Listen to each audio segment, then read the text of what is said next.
On serait vraiment intéressé par vos questions. S'il y a une personne parmi vous qui a une question, je passe avec le micro et puis les intervenants vont donner le micro. Alors, une autre question dans la salle. Là-haut, j'arrive. Alors, le temps que je fasse le chemin, c'est pour vous dire que le livre que vous voyez en bas, il est en vente actuellement à l'Aquarium pendant le salon du livre. Et je voulais faire une petite mention particulière à Françoise Quérol qui est là, qui est la directrice des presses universitaires. C'est grâce à elle que ce livre existe et qu'il a pu être publié. Donc tout ce que les intervenants disent aujourd'hui, c'est présent dans le livre, il y a des choses très intéressantes. Alors, où est la personne qui m'a demandé? Bonjour, d'abord merci pour l'organisation de cette table ronde à vous, pour partager vos expériences aussi. Moi je viens au titre de Corail Vivant Terre des Hommes et du réseau Cordiline qui regroupe plusieurs associations pour la protection de l'environnement et de la nature. Pour répondre à la question du monsieur concernant les droits aux illoyautés et l'évolution du Code de l'environnement, il y a monsieur Victor David qui était chercheur à l'IRD, qui a fait une thèse là-dessus et qui a travaillé avec les coutumiers des illoyautés. Nous, on l'a reçu, on a discuté avec lui là-dessus parce que ça nous intéressait. Et si vous en avez envie, allez consultable. En tout cas, il faut faire la demande, c'est intéressant, c'est vraiment bien. Maintenant, pour ce qui est de la protection de nos espaces naturels ici, on a abordé le sujet au niveau du gouvernement de la province sud pour essayer de, en dehors des trois provinces et des trois codes, mettre un chapeau commun justement et donner une entité juridique à certains espaces qu'on a. Parce qu'à l'époque où le Lucky Trader s'est échoué dans la zone du récif du Rhône, et ben on n'avait aucun moyen de pouvoir se retourner au niveau juridique contre les armateurs. Il y a des réparations en cours, une extraction du bateau, mais c'est tout. Parce que la nature n'a pas d'entité juridique. Contrairement en Nouvelle-Zélande, à la rivière sacrée des Maoris et tout. Donc on est dans cette démarche-là. J'espère qu'on sera aidé, porté par des grandes ONG comme le WWF ou d'autres, qu'on fera bloc commun parce que c'est pas évident. Quand vous parlez de principe de non-régression, on a certaines zones qui sont censées servir de ressources alimentaires, hein, comme les mangroves ici, et sous principe de développer des zones de loisirs ou d'autres choses, et ben, on les défriche. Donc après, il y a des choix politiques, c'est sûr, et l'engagement, et puis il y a les engagements de la population pour essayer de voir qu'est-ce qu'elle prône, le maintien des ressources ou aller toujours plus loin dans la recherche du confort. Voilà, je m'arrête là. Merci pour vos interventions. Est-ce qu'il y a quelqu'un en bas qui veut rebondir ou quelqu'un dans la salle qui veut rebondir par rapport à cette intervention? Alors c'est vrai que Victor David nous manque beaucoup, je le dis, parce qu'on sait que les questions des droits de l'environnement sont essentielles. Il est en Martinique actuellement, parce que... non, il est là. Il est en Martinique. Hein. Alors, c'est pas pour le vendre, mais là, il est en 14e. Il vient d'arriver hier soir. Il vient d'arriver. Et il vous salue, il aurait aussi aimé être là. Est-ce que quelqu'un a une autre question? N'hésitez pas, encore un peu de temps. Bonjour, moi je suis Hélène Cazé. Voilà, moi je suis plus forêt sèche chez Nouméa. Donc j'ai commencé avec le VVF pour les travaux de restauration Wentoro. Alors moi je vais juste parler de soucis, des problèmes qu'on a autour là, de Djibaou par exemple. On a aux alentours de Djibaou une espèce micro-endémique qui s'appelle le tinadindron qui fait partie de la forêt sèche et qui actuellement est...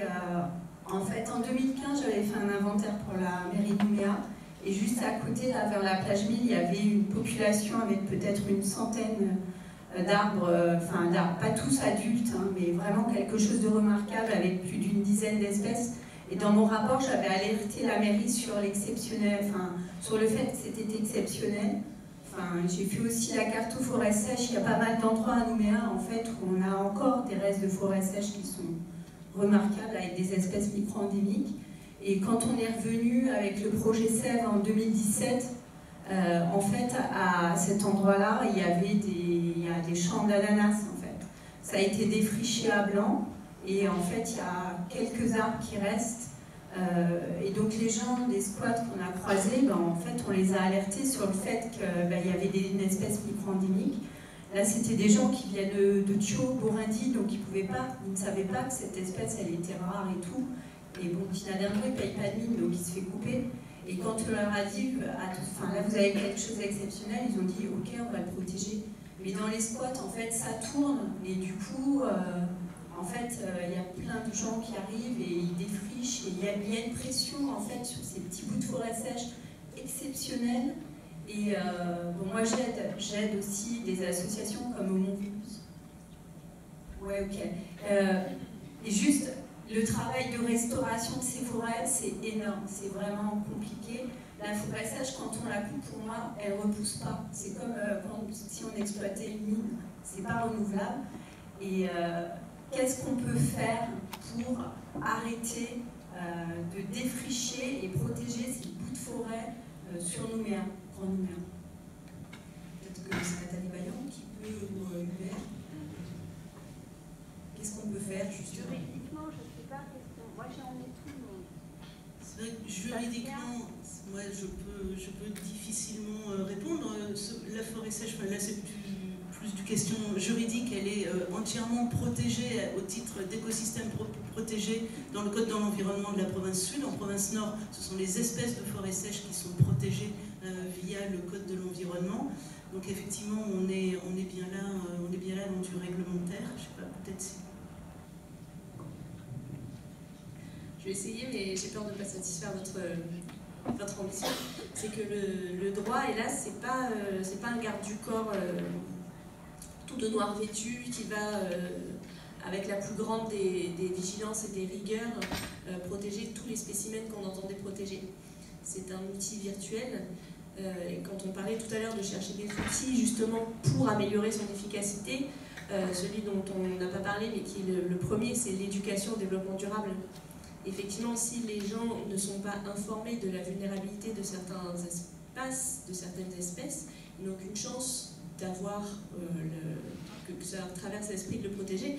Mais aussi, parallèlement à cette éducation au développement durable, c'est aussi l'accessibilité de la ressource. Forcément, si quelqu'un doit, pour se loger, défricher un lopin de terre pour accueillir ses enfants, si on lui dit qu'en face, le petit bout de bois tout moche, en fait, il avait une grande valeur pour des scientifiques, il faut réussir aussi à composer avec les aspirations de chacun et l'importance pour chacun de se nourrir, d'héberger, de protéger sa famille et ensuite de protéger les écosystèmes dont leurs arrière-petits-enfants pourraient avoir...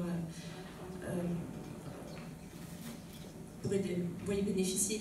Et ça, forcément, le droit c'est un outil de mise en œuvre de politiques publiques, mais ça doit naturellement s'inscrire dans une dimension beaucoup plus globale où les gens, les usagers des lieux connaissent les lieux, connaissent la vulnérabilité et savent répondre à ça. Alors, dans un autre domaine, pour la dernière, je suis là-haut, la deuxième table ronde, vous aurez une intervenante qui est Aurélie Fourdrin, qui va vous parler de la mer de corail, qui est une autre dimension et à quel point c'est difficile, effectivement, quand on a des grands espaces, de faire appliquer la surveillance et la réglementation. Hubert, là, Hélène parlait de tout petits espaces, sur un petit territoire, celui de Nouméa ou Grand Nouméa. Il y a, comme disait Sylvie, toute cette dimension d'éducation à l'environnement, en tout cas mais en touchant toutes les composantes de la société, dont celles qui sont usagères de ces espaces et de ces ressources. Mais il y a des solutions aussi qui peuvent être mises en place. Alors, ça n'empêchera pas le champ d'ananas, mais on avait tiré la sonnette d'alarme en 2017 auprès de la province sud et de la mairie de Nouméa, et des 4 mairies d'ailleurs, sur ces destructions de forêts sèches dans le Grand Nouméa, et entre autres par rapport aux besoins de la coupe de bois pour le bois de feu. Et on avait proposé une solution. Sur le Grand Nouméa, on va mettre à la déchetterie de l'ordre de plus de 23 000 tonnes de déchets verts par an. Et parmi ces coupes de végétaux, il y a énormément de troncs, de branches qui sont du combustible.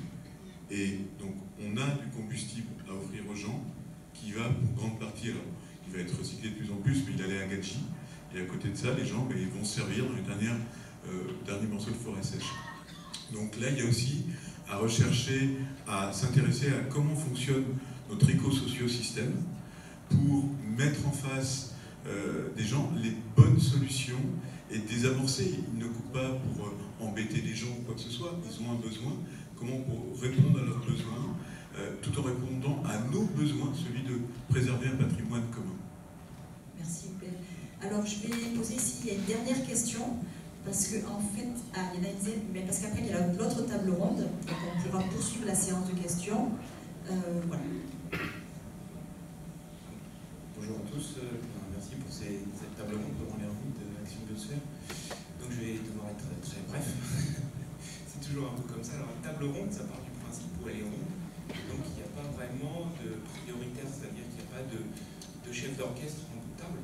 Et du coup, l'idée qui est la mienne là, c'est qu'une table ronde sur la biodiversité, je pense qu'elle devrait durer 3 jours pour laisser la parole au peuple, aux humblement personnes qui s'y intéressent de loin et qui ne sont pas spécialisées forcément parce que ce n'est pas leur métier.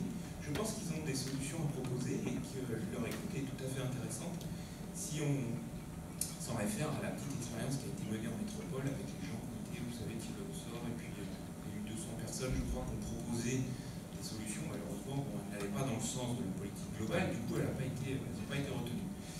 Alors j'en viens à la petite question que j'avais envie de soulever, c'est que l'érosion de la biodiversité, comme on vient de le voir sur l'exemple qui est énoncé, est corrélée, on va dire, ou très liée à la notion des inégalités dans la société.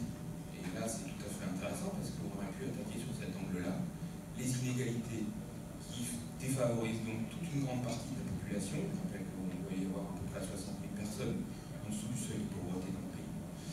Et l'érosion du coup de la biodiversité. Et l'autre angle qui me semblait intéressant de soulever, c'est les priorités que nos dirigeants, ou les gens qui sont censés nous représenter pour le bien commun, les priorités qu'ils mettent à la protection de la biodiversité et à l'économie, ou on va dire, pour parler peut-être plus populaire, on va dire au business, ou vous voyez la notion de monnaie qui va engranger voilà, les comptes offshore ou les comptes, je ne sais où, de ces multimilliardaires qui viennent, qui sponsorisent d'ailleurs des événements comme aujourd'hui, puisque M. Pinault apparemment a bien sponsorisé la réunion d'aujourd'hui. Oui, c'est M. Pinault, c'est le... Ah oui, il faut que je fasse bref, excuse-moi. Bon, pour ceux que ça intéresse, c'est le propriétaire du Ponant. Voilà. Donc, voilà, tout ça, ça pose des problèmes sociétaux qui, un jour ou l'autre, vont finir par retomber sur des problématiques de tout le monde. Je vous remercie pour votre écoute. Et désolé d'avoir été si bref. Merci pour votre intervention. Alors, je vais demander au monsieur, est-ce que vous pouvez patienter la deuxième table ronde? Ou, allez, je vous laisse poser la question. Il attend depuis longtemps. Et je vais demander au deuxième panéliste de se préparer pendant ce temps.